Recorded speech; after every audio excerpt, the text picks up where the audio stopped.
Three, two, one, and welcome back, everyone. You're listening to the Raw Prospect Podcast. My name is Emmy Nixon. Today is March 8th. Hope y'all are having a great day wherever you are, however you're listening. And joining me, as always, from Austin, Texas, the Stat King himself, Michael Wing. What's up, man?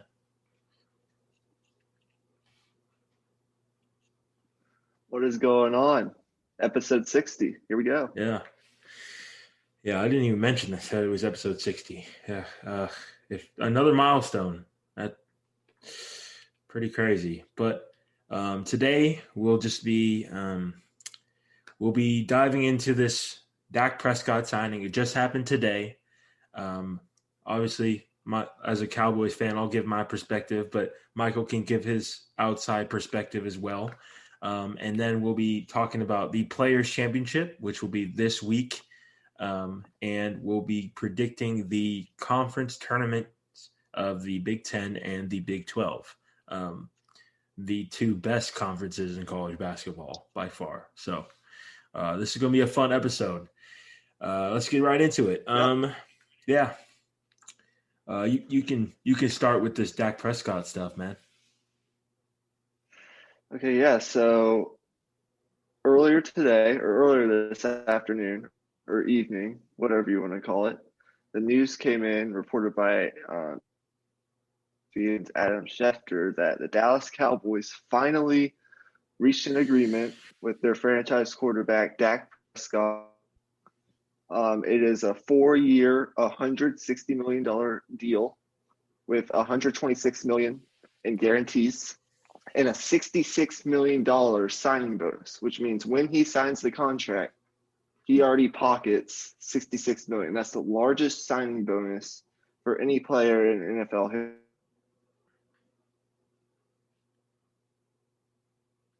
Oh, you good? You good? The internet might be bugging a little bit. Are you there? Can you hear me? Yeah, I'm back. Okay. Yeah, continue.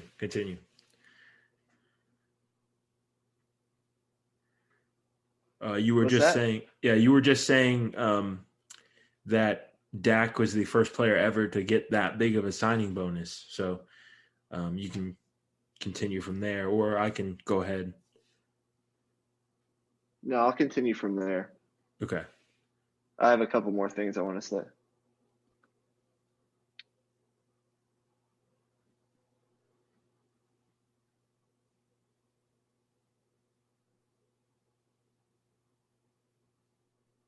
Are you frozen or? Go now? Yeah. Go ahead. No, okay. Okay, sorry. Sorry, Hopefully I'll edit all that out. I should have apologized. Okay. I'll apologize in advance for the technical difficulties. I know we had some last episode. The internet hasn't been ideal lately, so I apologize in advance for any difficulties. We'll try to make it through this with the minimum amount of problems. But as I was saying, Dak Prescott, largest signing bonus in NFL history at $66 million, just ahead of Russell Wilson at $65 million. Overall, I think this is a win-win for both sides. Dak gets what he wants in terms of sort of a shorter deal, a 4-year deal. He pockets a lot of money right away. He wanted the guaranteed money. He wanted the shorter 4-year contract, so that way he can enter free agency again in 4 years when he's 31 years old and potentially be up for an even bigger deal. So he could get 2 big contracts. So very well played here by the Prescott camp to bet on themselves to get the deal that they wanted. And remember, in Texas, there's no state income tax. So he's going to be very, very well set up with all his endorsements and now this contract and maybe another contract in the future. In terms of the on-field production, he deserves this. He's won a lot of games. I believe he's like top 3 since he came into the league in wins. I don't have the numbers right in front of me right now, but you could fact check that, and I believe that's the case. He hasn't done a lot in the playoffs, but he's still relatively young when it comes to the NFL, and he has time. And this Cowboys team is talented, and once they improve this defense, because they have all the weapons as far as I'm concerned offensively, maybe you can speak a little more to that. Maybe the offensive line needs to be touched up a little bit because I know they've lost some pieces there that were staples.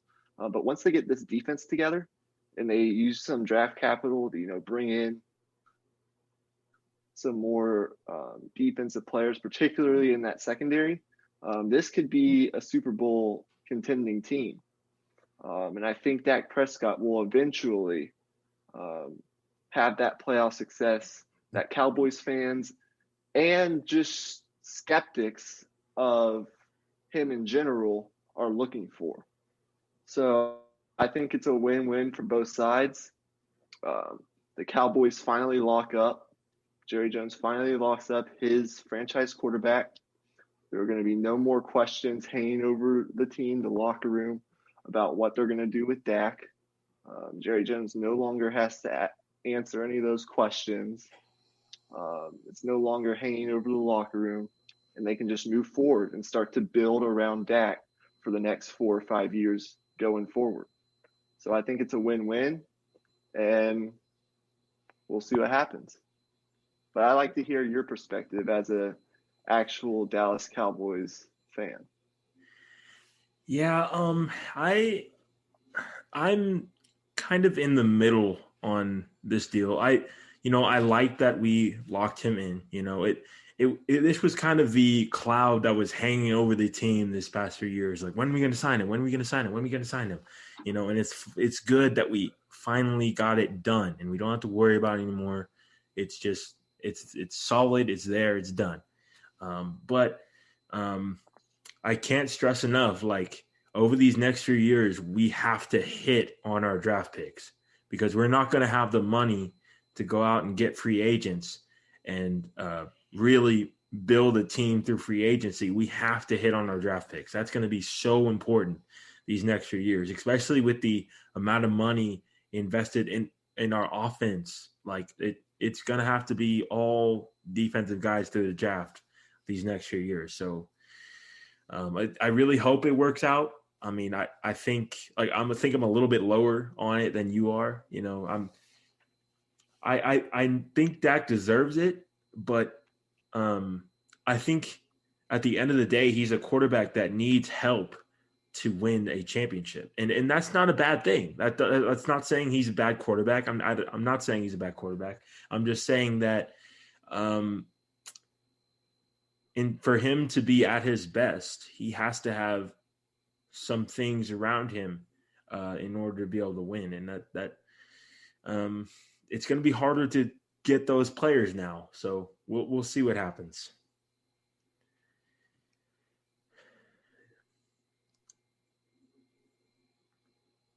You there? Looks like Michael's frozen here. I'm gonna pause this recording, and you may or may not hear a ad when I pause this, but when we come back, we will continue our Dak Prescott discussion. All right, we are back. Michael, did you want to add anything about Dak Prescott here? Or are we good on that?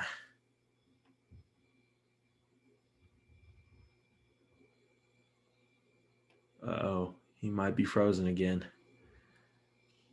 I apologize. Like Michael said earlier, I apologize about the technical difficulties. It's pretty hard to avoid when we live on college campuses when everybody's using the Wi-Fi at once. So I guess I will pause once again and return once we get this figured out. Thanks for being patient with us. All right, we are back. Once again, I apologize about those technical difficulties. But Michael, if you want to add anything else on Dak Prescott, I think I'm good. I've said what I've needed to say. So Yeah, I think it's important that you hit on the draft pick aspect of this.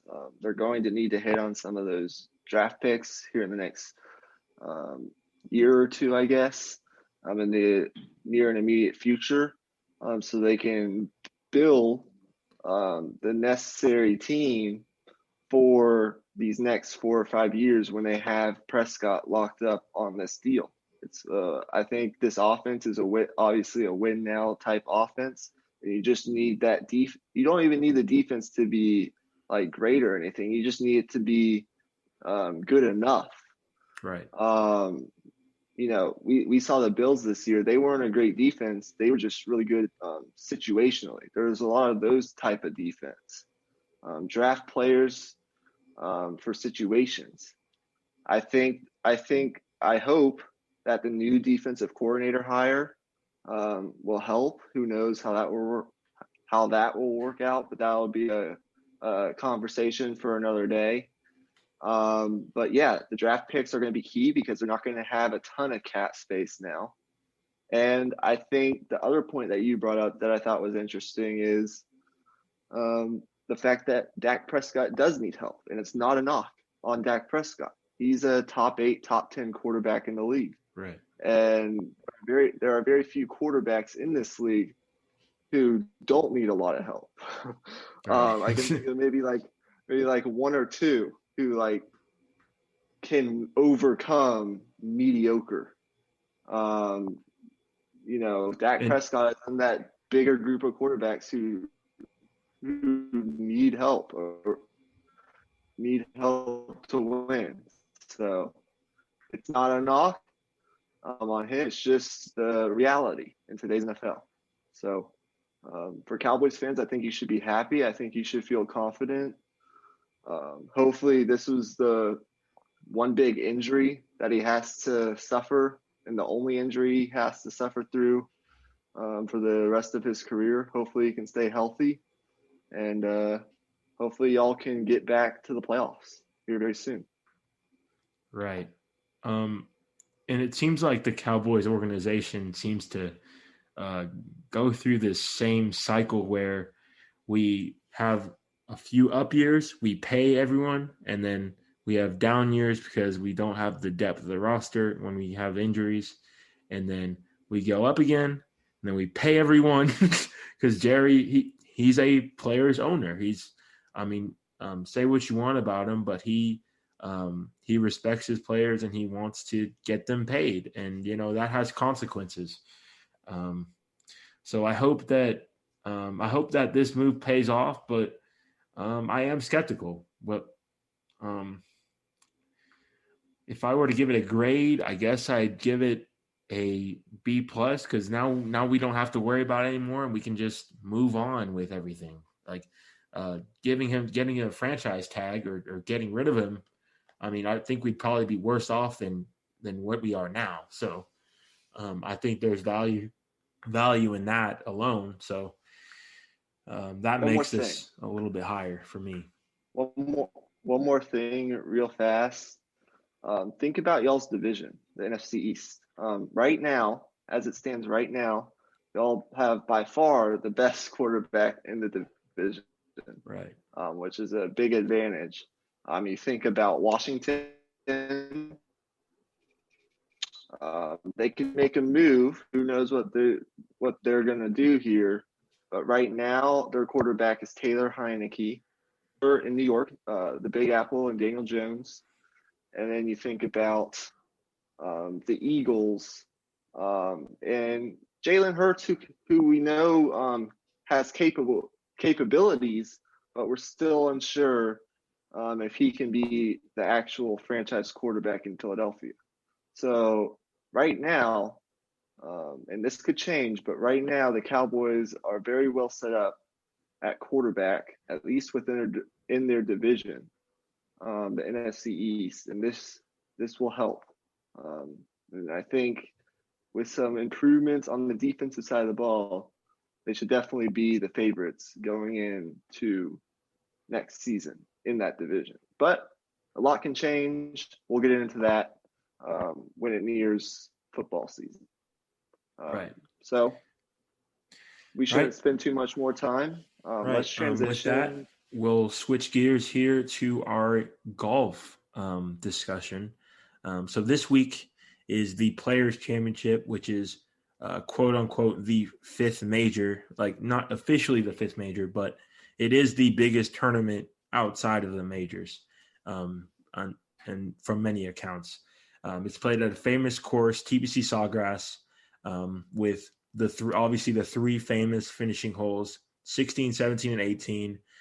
17 with the Island Green par 3, 18 with a dog-leg left par 4, like with water all to the left. So it's a daunting finishing stretch at this course in particular. So the winner here tends to be a player who is just very strong mentally, and that tends to be a lot of the top players win at TPC Sawgrass. That tends to be the main trend. Like if you look at the past winners, Tiger Woods won in 2013. Rory won it a couple years ago, I believe. I actually think I think he's the defending champion, I think, because it was cut off last year. And then obviously Jason Day, Ricky Fowler, guys like that. So a lot of premier names have won this event.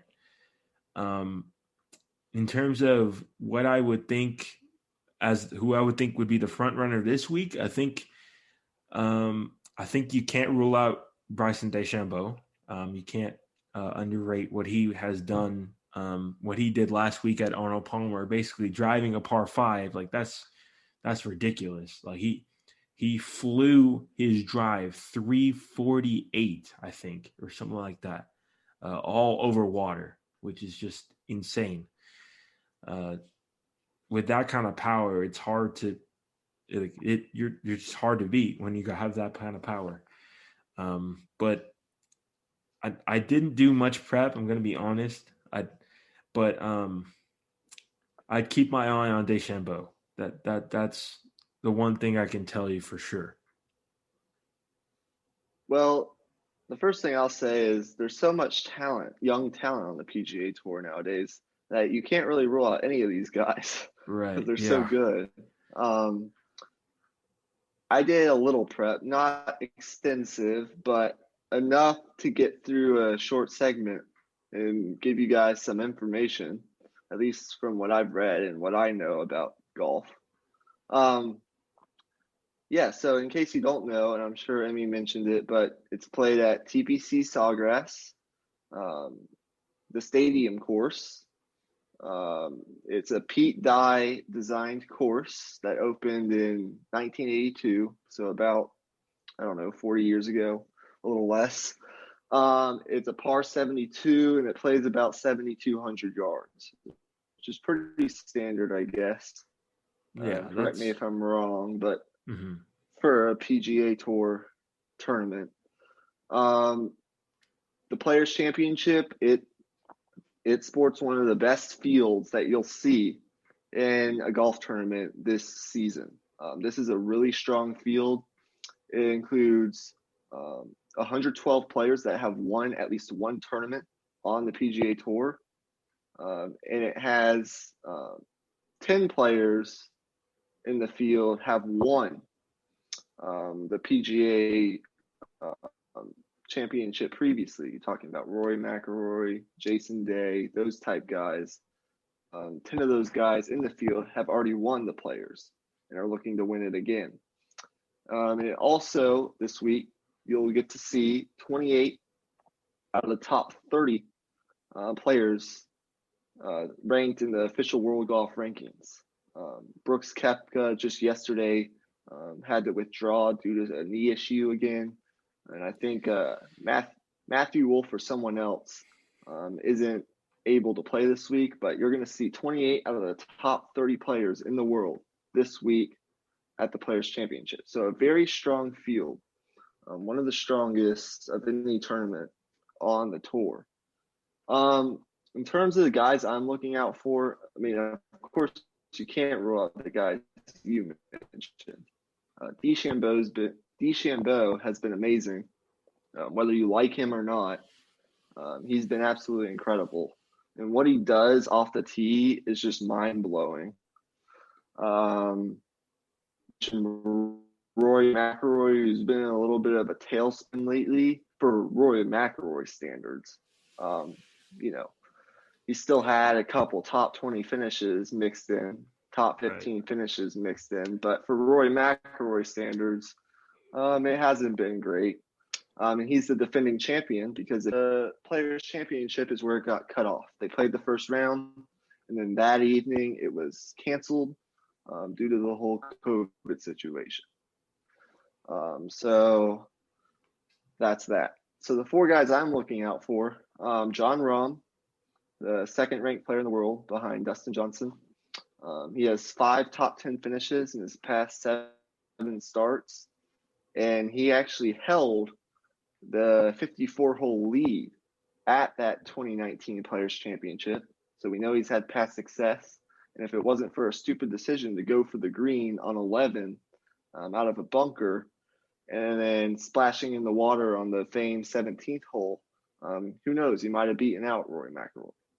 So he'll just have to make better decisions coming down the stretch on Sunday this year, and I think he will. He's more experienced now, either major or the Players. That's the next step for him. The next guy I have on my list is Kalimori Kalamorikawa. Unbelievable ball striker. Some are saying he's the best iron player in the world right now. I don't think I would argue with that, but you know better than me. He ranks first on the tour in strokes gained approached. He hasn't played. His first start at the Players was last year, and in last year's first round. So he's had some past success, or a little bit of a flash of success at this course in this tournament. And just a couple of weeks ago, he was a winner at the WGC Workday Championship. So he's coming in on a hot streak. Very, very good all-around player. Just needs to putt well. Look out for Morikawa. He's going to be up there, hopefully. Another guy I have at 25-1 odds is Victor Hovland. He's hot right now. Right. Six top 6 finishes in his past 7 starts. He ranks 6th on tour in strokes gained tee to green, which is important. That's an important stat at this tournament. You got to be good off the tee. It's a demanding course in terms of driving. You got to be good. So I think he can be there. And he was also a guy who shot 468 in last year's first round. So he's had a flash of success, at this course. And then a guy I've been talking about a lot when we talk about golf is Patrick Cantley. I think he's due for a breakout. He's blossomed into one of the best or most consistent players on the tour. He's finished inside the top 20 in his last 8 starts, so he's always up there near the top of the leaderboard. And I think he's due. He's another one of those guys who's due for a signature victory. So those are my 4. Of course, there's more, but those are the guys I'm kind of watching. But you can't go wrong with any of these guys. It's hard to pick golf tournaments, but I think the more we do it, the better we'll get. So that's what I have. But do you have anything you want to add? Yeah, I just want to say, like, golf is really hard to analyze. Like, it's hard to be able to go deep into what to expect because so much can change from day to day and let alone week to week. Like, course conditions can change, like, from day to day, just like from if it rains overnight or if it, like, the course dries out or it's super windy. You know, like so much can change, and there's so many factors involved to where it's so hard to predict, especially now with, as you said earlier, there's so much parity on tour. Like it's so random, So I think we'll get better as we continue with this, but with that, I guess we can just move on to our college basketball stuff because that's all I really have. Yeah, let's do it. This is a very exciting time of year. It's for people who don't know and who should know. Yesterday was the last day of the regular season. So that's all done. And this week is Champ Week, where all the major conference tournaments will take place this week. And for the sakes of time, no disrespect to the ACC, the Pac-12, the Big East, or the SEC, but we're going to only do our predictions for the two best conferences in college basketball. Like Emmy said in the intro, no arguments to be made, the Big Ten and the Big 12. So we're going to start filling out brackets. It's not the bracket, which we'll have this coming Sunday, right, which is Selection Sunday, but they are brackets. And so we'll start bracket filling out season by making our predictions for the Big Ten and the Big 12 tournaments. So let's do it. Have y'all ever thought about starting your own podcast but thought it would be too complicated? If your answer to that question is yes, let me tell you about Anchor. Anchor is the easiest way to start a quality podcast. First of all, it's free. There's creation tools that allow you to record and edit your podcast from any device. And on top of that, Anchor is owned by Spotify, so you have access to a full library of sound effects, background music, transitions, and even full songs that you can add in. Anchor will distribute your podcast for you, and it will hook you up with sponsors so you can make money on your podcast. It's literally everything you could ever need to start a podcast all in one place. Download the free Anchor app today or go to anchor.fm to get started. All right, which one do you want to start with? Let's start with the Big 12. 12, okay. Perfect. Actually, scratch that. Let's start with Big 10. Okay. I have a bias in the Big 12. So let me pull it up. Okay, here we go. All right. Okay. The Big Ten. The first impression when I look at this bracket is like, holy crap, that looks complicated. It's like shaped so weirdly because of all the buys and the different things that they have involved. All right. But we'll break it down. Let's go step by step, day by day, because it's broken down into different days. Okay. All right. So Wednesday.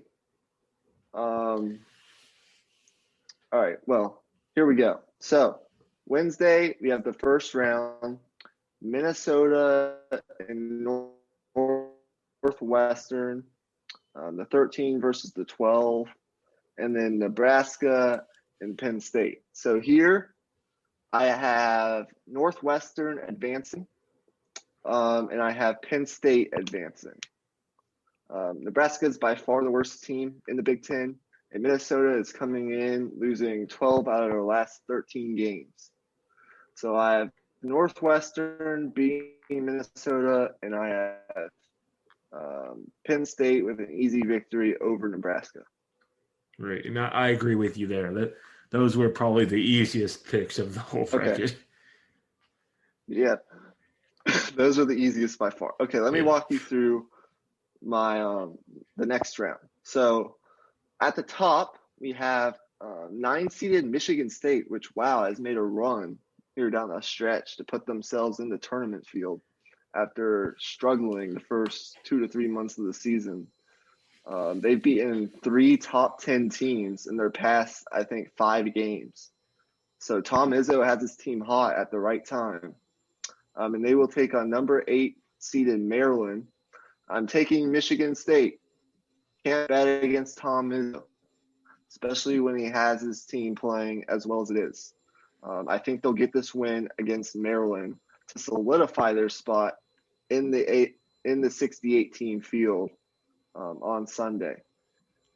Ohio State will easily defeat Northwestern. That won't be a problem for Ohio State. It'll be kind of a get-right game because Ohio State has kind of been in a tailspin here down the stretch, losing their last 4 games. I think this game versus Northwestern provides them with a get-right opportunity. I think they'll win this game going away and advance to the next round to take on Purdue. Indiana and Rutgers. Rutgers is a dangerous team with those guards. Their guard play is fantastic, and Indiana is kind of they're going in the wrong direction. So I'm going to take, even though Indiana has Trace Jackson Davis there on the inside, and he's capable of taking over a game, I'm going with Rutgers. And then Wisconsin. I thought about this 11-6 upset with Penn State because Wisconsin, they just can't score. But I went with Wisconsin because they're a veteran team. Penn State's sort of inexperienced. And Wisconsin, even though they struggle to score, they're very good defensively. So Michigan State, Ohio State, Rutgers, and Wisconsin advance to the next round for me. Okay. For me, I agreed with you with the Michigan State pick. They've been hot lately. They beat Ohio State. That was a really surprising one for me. That was my first impression of them. That was a good first impression for them. They look really good right now. They're red hot. And then Ohio State and Northwestern. Ohio State, they've lost 4 in a row, I believe, but it hasn't been as ugly as it seems. I still think they're a 2 seed. They lost that Illinois game. I can't think of his name right now, but Illinois has one of the best closers in the country. Dosunmu? Yes, Dosunmu, right. He's one of the best closers in the country, and he just, once it got to the last 4 minutes of that game, he just buried them down the stretch. So it wasn't even that they played bad. I think Ohio State, as you said, this will be a get-right game. But it'll be interesting to see how much they win by. If they go out and take care of business, they should win this game pretty handedly. But if they let them stay close, anything can happen. All it takes is one game. So we'll see what happens. Indiana and Rutgers. I feel like Indiana has been really disappointing. I saw them early in the year when they played Texas, and they looked pretty solid. And then I saw their record and what they've been doing lately, and it's just really surprising to me. But I just have to go with what they've been doing coming in, because it's not like they're going to make some miraculous out of nowhere become elite. That just doesn't happen this late in the season. They are who they are at this point. So I'm going to pick Rutgers also. And then the last game, Wisconsin and Penn State. I feel compelled to pick at least one upset, because that's how these tournaments seem to go. There's always at least one upset. So I'm gonna pick Penn State. I'm gonna go out on a limb and pick Penn State. That I may regret that, because Wisconsin, they're as you said, they're so really, really good defensively. But it's hard to win in this format when you struggle to score, because all it takes is a team getting hot and then you're done, because you can't keep up. So we'll see what happens, but I'm going to pick the upset there. Okay, so the next round, I have Michigan defeating Michigan State. Michigan has lost 2 of their last 3 down the stretch, got dominated by Illinois, and didn't look right in that last game. I believe it was yesterday against Michigan State, but they'll play again here, and I don't think Michigan State can go back-to-back, but I don't think losing this game does much for Michigan State. I think they'll still be in the field, but I don't think they can beat Michigan twice in a row. But who knows? It's Tom Izzo. You can't count it out. But I have Michigan winning close. Ohio State, Purdue. I just haven't seen much of Purdue. They're a good team. I saw a little bit of their game a couple days ago. They're very big. They've got some size. If they can dominate inside against a little bit of a smaller Ohio State team, with E.J. Liddell playing in that 4 or 5 spot for Ohio State, Purdue has some 7-footers that if they can get the ball inside and get on the boards, they could win. But I think Ohio State, this is a get-right tournament for them. And I see them winning this game and advancing to go play Michigan in the semis. On the bottom of the bracket, Rutgers and Illinois. I think some would make the argument that as of right now, outside of Gonzaga, Illinois is the best team in the country, or at least they're playing that way. Ayo Dosunmu's been fantastic, and Kofi Cockburn, that 7'2", 285-pound center, has just been dominating. So he's hard to guard inside, and they have good guard play and a good wing in Ayo Dosunmu, which is pretty rare in college basketball to have a lead win that game pretty handedly against Rutgers. Although I think Rutgers will still be in the field. I think they have a good enough resume for that.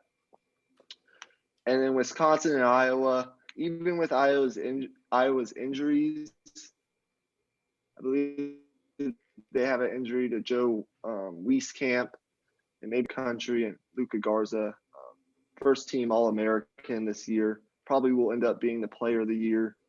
And Wisconsin just flat out can't score. So I'm picking Iowa to win that game. So in my semifinals, I have Michigan against Ohio State and Illinois against Iowa. But I'll let you go ahead with the quarterfinals. Right. Okay.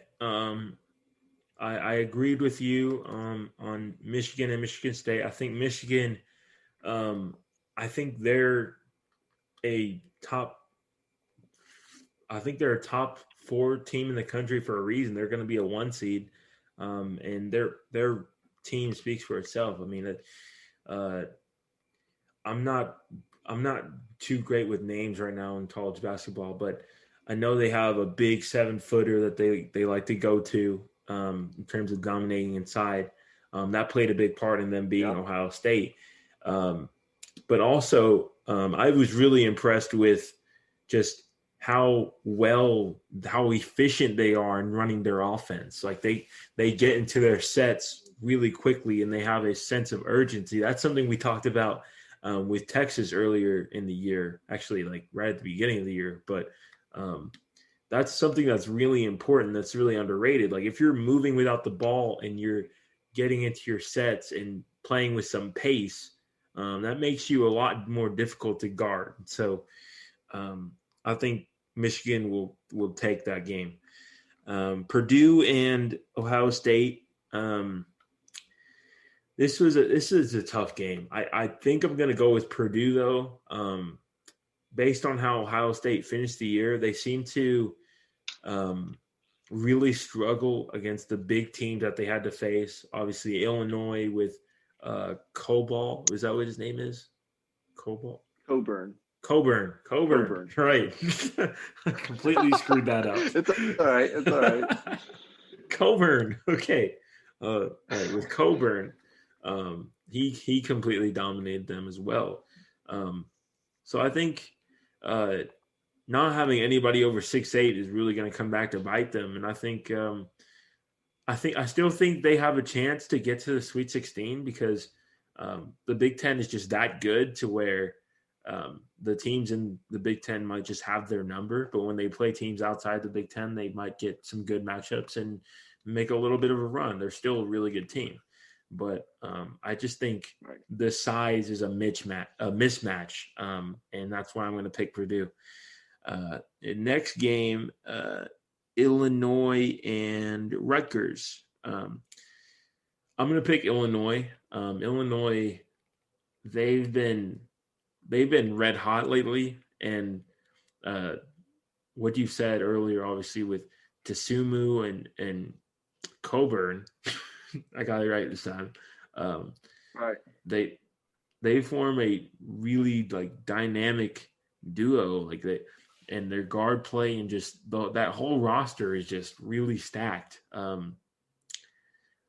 mean, there's not much more I can really say. I just think they're the better team straight up. There's no real matchup that I think has to be exploited or anything like that. I just think they're the better team. Iowa and Penn State, I think that's a no-brainer. I think Iowa will run away with that. I picked the upset just for the sake of picking an upset, not because I actually feel confident in it. That's just how college basketball seems to go. Upsets happen. So I'm going to pick Iowa. And I guess I'll continue to the semifinals because mine is a little different than yours. So Michigan and Purdue. I'm a lot like you. I actually don't know a lot like Purdue. I haven't seen them play much at all. I saw a little bit of their last game, but it wasn't really much at all. It was already basically over by the time I got to it. I'm just gonna go with what I know, and I know Michigan is an elite team. I know Purdue is solid, and I wouldn't be surprised if Purdue won this game, but I think we all want to see Michigan and Illinois play again, especially with the drama that went down with Illinois not being named the regular season champs when they felt they should have been champs. Did you hear about that? They actually they hung up a flag that said B1G champs, like Big Ten, but 1G as the G is the 0. So they believe that they were the true champs, and they'll have the chance to prove that. I think Illinois and Michigan will be in the final. I think that's the matchup we all want to see. I agree with you. Michigan and Ohio State, it's an interesting matchup, and I think if Ohio State were to get to this point, they might have a chance. I'm not sure how much Michigan, well, I'm sure they care, but sometimes in college basketball, it doesn't always work out how you think it's going to work out, especially when it comes to March. Sometimes Michigan, might just say, okay, we've locked ourselves into a 1 seed. We're gonna maybe, I don't know, not play our good players. I don't know. I'm not saying it will happen, but you just got to keep an eye out for these sort of things. I'm sure Juwan Howard wants to go out and, of course, win the Big Ten championship in the second year as coach. That would be awesome. But you never know what can happen. But I am going with Michigan. The 7-footer you were talking about, he's a freshman. His name's Hunter Dickinson. Remember that name. And they have Livers. I'm forgetting his first name. And they have Mo Wagner's brother, Franz Wagner, who's also very versatile and good. A very good front court for Michigan. One of the best in the country as far as I'm concerned. And okay. I think that instead of in the Purdue game, I think this is where Ohio State size will come back to bite them with Michigan and Hunter Dickinson. Okay, and then Illinois and Iowa. I think it really all comes down to Iowa's health in terms of how competitive this game is going to be. They have some injuries. I don't think they're long-term injuries. I think those players can be ready for the big dance, which starts in about a week and a half. But right now, either way, I just can't see anyone beating Illinois. They're so hot. Kofi Coburn's a problem on the side. I mean, 7'2", 285, 290 pounds. That's a problem, and he dominates down there. And then Ayo Dosunmu he's legit, and they're as hot as anyone outside of Gonzaga. So, I mean, I think the past couple of weeks they've looked better than Baylor and Michigan and any other team you want to put into this conversation. I think they're going to get to the final at the very least. And spoiler alert, I have them winning. They will be the 2021 Big Ten tournament champions, and they will solidify themselves as a 1 seed. And of course, Michigan will be a 1 seed too, but I think Illinois will probably be the second or third overall seed in this year's tournament. They're just that good. So I have Illinois defeating Michigan in the Big Ten tournament final on Saturday afternoon. Yeah, I'm with you there. Like I said earlier, I think Illinois has something to prove. They were really pissed off that they didn't get the regular season title. Since they played more games, they felt like they should have won it. But they'll have a chance to prove that. They're going to have something to prove. They're going to come in with a chip on their shoulder, and I think they'll win. Coburn and Dickinson, I'm learning. I'm getting it. That's gonna be a fun matchup to watch. 2 7-footers who, frankly, from what I've seen, just like dominate every single game I watch. So Right. that'll be fun. All right. Well, we both have Illinois. We have minor disagreements on a couple of games, but I picked Ohio State. You picked Purdue. You said you picked Penn State, but only for the upset. So we have a couple, but we agree on the major things. So Right. Let's head over to the Big 12. Right. Let me see. Just warning y'all, I might have some bias in filling out this bracket. It's not all logic here. I mean, you've got a Texas shirt on, so that comes with the territory. It's all good. I guess I can start out here with the first slate of games. TCU and Kansas State and Oklahoma versus Ohio State. Our Big 12 games, are they played at a neutral site for these tournament games? Yeah, all these tournament games are played at a neutral site. The interesting thing to me is the Big Ten tournament is played in Indianapolis. In case y'all don't know, that's where some of the where the actual tournament's going to be held this year.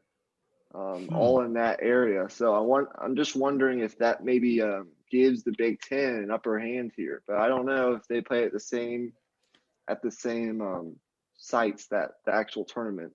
I'm not sure if they gave them that perk, but just something to think about. And the Big 12 tournament's always played in Kansas City. So at a neutral court.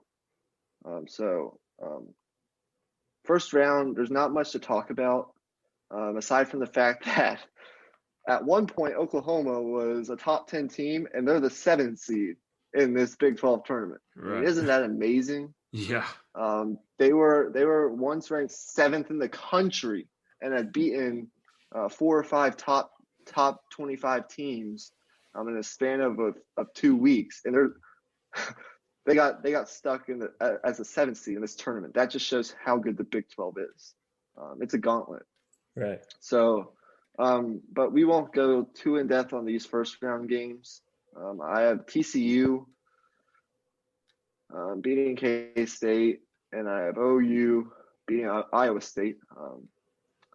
That shouldn't be too much of a task for OU. Iowa State has 2 wins on the season. So there you go. That's crazy because Iowa State, like, typically they were a pretty solid program. So crazy that they've won 3. Remember the teams with Tyrese Halliburton and all those guys? Right. Monte Gorgeous Morris. Niang. They've actually won 3 of the past 6 or 7 Big 12 tournaments. It's crazy. But this year it's not going to happen. I'm sorry, Ames, Iowa, but it's not going to happen this year. Yeah, no. TCU, and OU. Moving on to the, the quarterfinals. Do you agree with that? I'm actually going to go with K-State. They beat Kansas earlier this year. Okay. And also, I don't want to piss off my K-State fans that I am friends with. So I don't think it'll matter in the grand scheme of things because I think we'll have similar things in this next part of the bracket. But we'll see. But I do have Oklahoma moving on though. So we agree there. Okay. So next round. Oh, you want to go ahead? No, you go first. I want to hear your thoughts first. Okay, right. Because these 4 games might be the best games of the week. Right. So go ahead. Yeah, I think so too. I think just looking up and down the bracket, like this is just top to bottom. Like this is going to be entertaining as hell. Like this is going to be crazy. So Baylor versus K-State. This is a no-brainer. I'm going with Baylor. The way they played against Oklahoma State the other day, statement win. Like they're still here. They're still the same team that we saw start the season 18-0. They just had to get their legs back from the whole COVID thing, and now that they've had a few games to get their legs under them. They're a true contender, so they're moving on. So next game, West Virginia versus Oklahoma State. This is the hardest game to pick because part of me, I'm like, Cade Cunningham, he's a box office player. He's going to be the number 1 pick most likely in the 2021 draft. But then you got West Virginia, who, their team is really, really good also. But you saw Oklahoma State, who did they play the other day? They beat someone without Cade Cunningham, which was really interesting to me. That's a good sign. So I think based on that, I think the supporting guys have a little bit of momentum for Oklahoma State. So I'm going to go with Oklahoma State. I think that might be, that's an upset by 1 seed. I guess it doesn't really matter, but I'm going to go with Oklahoma State there. Next game, Kansas versus Oklahoma. I'm going to pick Kansas. I don't really have any crazy analysis for this. These are just coin flip games. These are all really good teams. So, if you went with Oklahoma, I probably wouldn't argue with you that hard. But Kansas has really come on late in this year, and I like what what's his name, Bill Self, that's the head coach, I think. But I like what Bill Self has done with some of these young players, and they've really come around. Kansas, they look really good lately. So next game, Texas versus Texas Tech. I'm going to pick Texas. I think Texas Tech, I'm not going to go and bash Texas Tech. They're still a really good team, but with the games that I watched them, they didn't seem that cohesive on offense. They seemed very guard-centric. Like they didn't have any inside presence that could really like when you need a bucket, like here you go, you can get a bucket. Like Mac McClung seems to be that guy for them, but I don't know how reliable that's going to be with all the perimeter defenders that Texas has. So I'm going to pick Texas there. Okay. Well, I'll start by saying Baylor will destroy TCU, no problem. Sorry, TCU or K-State. You're not being Baylor. West Virginia and Oklahoma State. I actually agree with you. Oklahoma State is one of the hottest teams in the country coming in. And they just beat West Virginia without Cade Cunningham. Oh, it was Saturday, West Virginia. or whatever day it was. I can't remember. It was. Now, I do think West Virginia is still a very, very, very good team. Bob Huggins coach team. They got many good players. We're talking about Miles McBride, Taz Sherman, both great guards, and then Derek Culver on the inside. He was first team All Big 12. So when you have a player of that caliber, I think West Virginia has Elite Eight, Final Four good capabilities. And of course, a lot of these teams do, but they're going to be dangerous. But I just think Oklahoma State, they're going to get Cade Cunningham back, I think, in this game, which automatically adds an automatic 20 points to that output. And then they have that other guard who went off. I'm blanking on his name, Avery Anderson or something. He went off for like 28 points in that game. He's blossoming into a star. And then hopefully they'll also get Isaac Likely back, their shooting guard, who will help. I'm going Oklahoma State in another close one. I wouldn't be surprised if West Virginia wins. Right. I wouldn't be surprised So that will set up Oklahoma State and Baylor. Interesting. We'll get to that. We'll get to that in a minute. Kansas. This is what I want to talk about. Remember like a month or two ago when we were saying, oh, this is an off year for the Blue Bloods. Duke is struggling. Michigan State is struggling. Kansas is struggling. And here we go. We find ourselves looking at Kansas as the number 2 seed in the Big 12 tournament. I don't think it was so much as an off year as it was just the Big 12. It's just a gauntlet. I mean, Texas went through a bad stretch. West Virginia's been through a bad stretch. Oklahoma State's. I mean, every team except for Baylor has been through a rough stretch of games this season. Right. And Kansas, when you look at their team, they have a dominating force on the inside in David McCormick. And their guard play has become more consistent over the past month or so, and they've risen all the way up back into the top 10 in defensive efficiency, which is an important metric come tournament games. They're 8th in defensive efficiency. So they're playing really good defense. The only team to beat them in their past 8 games is Texas. And Kansas had that game in their hands. It had to go to overtime for Texas to get a close victory.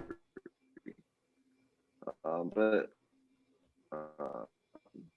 have them advancing further than past Iowa State because I don't like OU, to put it lightly. And then Texas, this is where the bias comes in. Texas and Texas Tech. Texas Tech got the better of Texas in both. They got Matt, who's seemingly now the transfer from Georgetown, a Texas killer. He goes off every time both times we played him this year. But Texas, they're kind of doing what they did last year. They're coming in hot into this Big 12 tournament. Last year they won 5 straight heading into the Big 12 tournament. And this year they won 4 or 5. The only loss was the West Virginia game. And in that game they should have won. They had a 20-point lead. So they're playing very well. They have 3 road wins in their past 3 games, one of which was against Kansas. And Texas Tech, as you said, they're kind of inconsistent offensively. Now, you can never count out a Chris Beard coach team, especially when it comes to big dance. But I think Texas will not allow Texas Tech to beat them a 3rd time. That's very hard to do. So I think we agree. I have Oklahoma State, Baylor, and Kansas and Texas.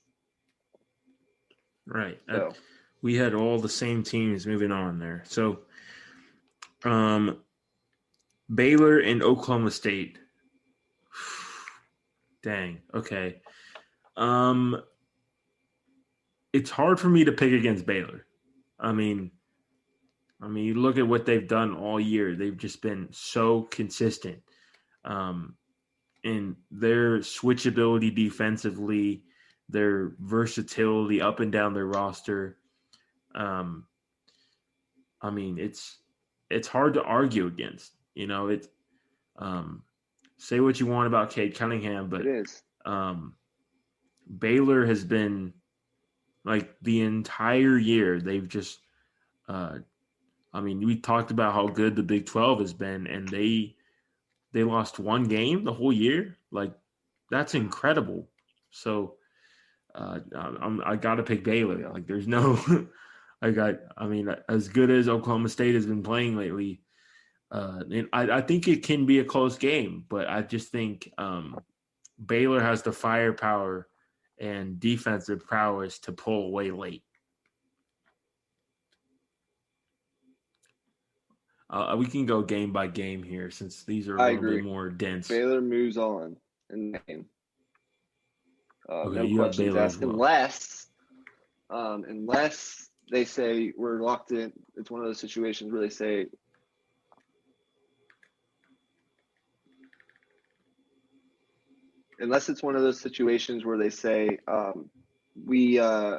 we're going to rest some of our guys, but I don't see that happening. I think they're determined to go and get their first ever conference championship, conference tournament championship, that is. So Baylor moves on. And then I'm sorry to interrupt you, but this is tough for me because I have a bias here. There's a place in my mind where I don't see Texas beating Kansas a third time. I can definitely see both perspectives, but because I'm a student at UT Austin, I'm not going to pick Kansas. I think Texas will get to the final. I don't think they're beating Baylor, but I'll get to that in a minute. But I do think they can get to the final and maybe rise up to as high as a 2 seed. That's what I'm hoping for, at least. Yeah, that was what I was thinking. Like, if they get to the final, as I've said in past. Yeah, if they get to the final, I think they can definitely get to a 2 seed, and especially if they put up a good showing against Baylor, that would be pretty good for Texas to get to a 2 seed.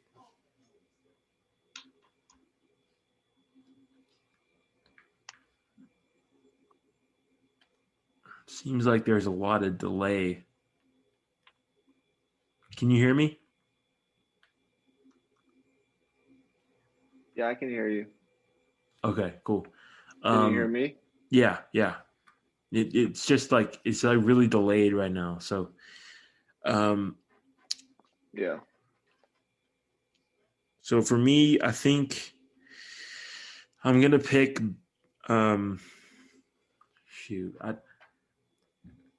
It's so hard to beat a team 3 times in a row, dude. Pick who you want. I'm gonna pick Kansas. Maybe I'm wrong, and Texas just has their number, but it's so hard to beat a team 3 times in a row. Especially when it was as recent as this one was. Like, I think it was only a week and a half ago when this happened, when they last played. I agree. That's the fact. Even in other sports, it's hard to beat a time 2-3 times in a row. And with a guy with a coach like Bill Self, a Hall of Fame caliber coach, he's going to go back and watch that film and he's going to make the necessary adjustments. I can foresee a scenario where Kansas beats Texas for sure, but for obvious reasons, I'm not picking Kansas. But it is pretty amazing that they're sitting as a 2 seed with 19 wins in the regular season. After in a span of 1, 2, 3, 4, 5, 6, 7, 8, 9. In a span of 10 games this year, they lost 7. From the beginning of January to February. In that month, they lost 7 out of 10. But in the last month, they won, I believe, 8 of 9. So they're coming in hot, but Texas is as well.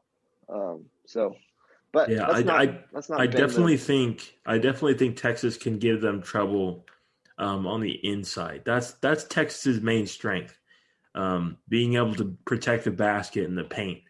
But for me, picking Kansas, I think it has a lot to do. I think Kansas can get hot from the outside, and I worry about Texas having scoring droughts. They have these stretches where they're really potent offensively, and then they go through stretches where they can't score at all. And that's what happened against West Virginia when they blew that lead, that 20-point lead in that home game against West Virginia. And that seems to be a thing that ails them. So unless they can address that, I got to pick Kansas. Right. It's a coin flip. Right. It's definitely a coin flip.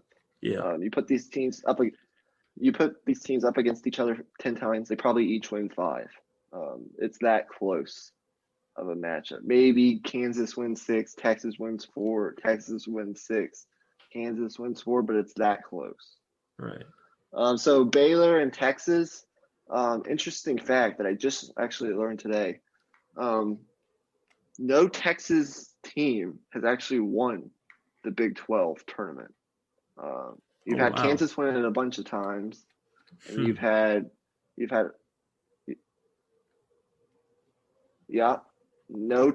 not Texas Tech, not TCU, not Baylor.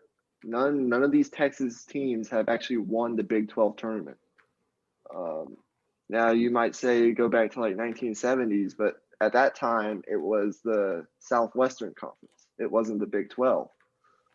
So if you're just talking about the Big 12 tournament, no Texas team has won it. It's been Kansas, Iowa State, Oklahoma, and Oklahoma State who majorly dominated. And then you have maybe a West Virginia or 2 mixed in here and there, but no Texas team. So this matchup would guarantee that a Texas team would win the Big 12 tournament for the first time ever, and that team will be Baylor. As long as they try in this tournament, they should win every game. If they're committed to going out and getting this championship, there's no reason that they shouldn't win every game unless they sustain an injury. But hopefully that doesn't happen because we want every team to be healthy or as healthy as possible going into the actual big dance. I had Baylor over Texas in the final. It could be Baylor over Kansas, or who knows? Kansas over Baylor. Who knows? But there you go. I've got Baylor in the final as well. It seems like it's meant to be this year. They're extremely they're a stacked team, just to put it simply. But it is not going to be like a cakewalk by any stretch. It's definitely going to be a close game. It always is. No. It always seems to be. But I trust Baylor to close games. They've been doing it all year. So, yeah, I feel pretty confident in that. Yeah, so with that, that is going to do it. I'm actually going to post my predictions for all the winners who I think is going to win each major conference tournament on Twitter. So be on the lookout for that. I know we didn't get to the ACC and the SEC and the Pac-12 and the Big East, but that would take way too long.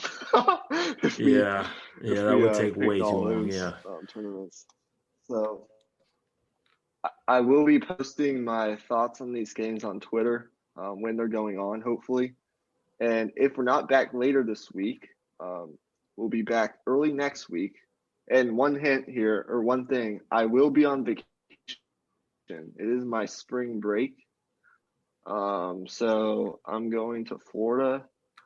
I can explain it to you more off camera, but I'm going on vacation for about a week, so I'll be there for Selection Sunday, and hopefully I can go live with you, so we can do our bracket show that we've been waiting to do for the past couple of years that we haven't been able to for different reasons.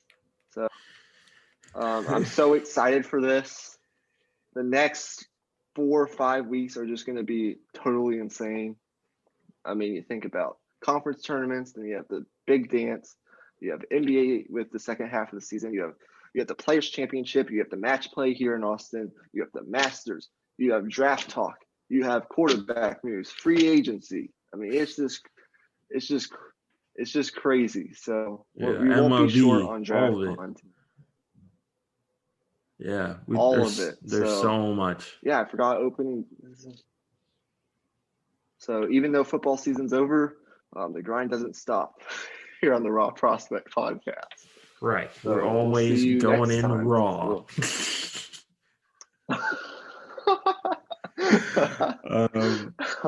Yeah. We're going to end it there, guys. Thank you for watching. That should be our tagline. That's our new tagline. No, bro, we keep it PG. This is a family-friendly podcast, bro. This is family-friendly.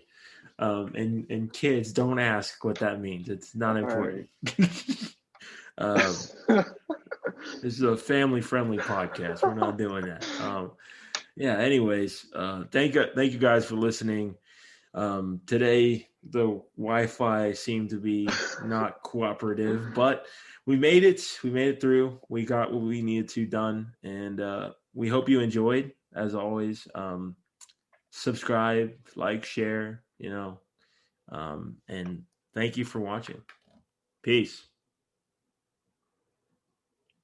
Peace.